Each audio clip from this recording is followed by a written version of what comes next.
नमस्ते, प्रणाम। मैं रीता मौर्य सोनभद्र से। आज मैं आप लोगों के बीच एक बहुत प्यारा सा तीज स्पेशल सोहर गीत लेकर के आई हूँ। अगर आप लोगों को अच्छा लगे तो हमारी इस वीडियो को लाइक करिए, चैनल को सब्सक्राइब करिए, अपना प्यारा आशीर्वाद दीजिए, प्यारा सा कमेंट करिए। दुआरा पे घूमेला जोगिया अलखा जगावेला, अलखा जगावेला हो। माई देई दे तू खोइछा भर बिखिया त जोग मोरा पूरा होई है हो।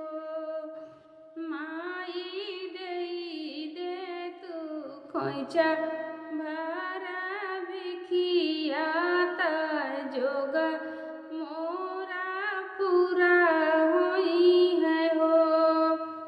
घर में से निकली तिरिया मात जोगी से बात पूछे, जोगिया से बात पूछे हो। जोगी कवन हम करी बरतिया त सेनु राया मर रहे सोहाग मोर बनल रहे हो। जोगी कवन हम करी बरतिया त सेनु बनल रहे सोहाग मोरया मर रहे हो। तिरिया के बात सुन जोगिया त मन मन हँसेला, मन मन हँसेला हो। जो तिरिया के बात सुनी जोगिया त मन मन हँसेला, मन मन हँसेला हो। तिरिया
खोइचा